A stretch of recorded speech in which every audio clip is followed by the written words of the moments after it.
What is the DOJ doing? Like, how could they continue to try to keep this up? I mean, Pam Bondi's got to be sweating bullets over there. Donald Trump and this entire generation of MAGA Republican are quite accustomed to never having to be held to account. Mm-hmm. Right? They can say things and they recognize and they've learned that if they change their mind, more often than not, their core base will change their mind with them. That this is one of the first times in between his two terms that he hasn't been able to just move on when he's done with something. Even his own base has been, very, very adamant that no, we're not done with this, right? There's Yeah. something here. As for why him and his DOJ won't act, right, it's because they're protecting people. What Yeah. we want is the investigation. We Right. want to see the entire picture. That's why we've been calling for the release of all of the files Right. so that we can see who has actually helped this man and this woman do these crimes, right? That's why we want the full picture. It's an accountability and a reckoning, and it really does have the opportunity to reset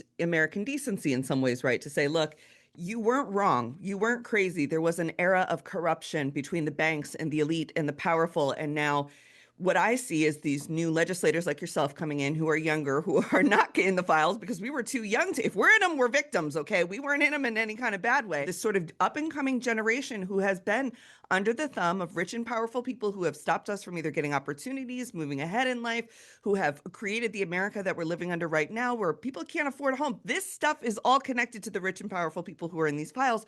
And folks want accountability for the full structure of how we got where we are today, whether that is the sex crime side of it or it is the banking crime side of it. It is the way that they have protected each other. They have enriched each other as this particular, reign of elite.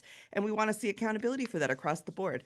And I bet that Donald Trump would have been able to move people along if, in fact, the things he tries to say the Republicans have done so well were doing so well. He'll say the cost of living is better, affordability is better. I don't want to talk about the Epstein files. I want to talk about all the great things Republicans have done.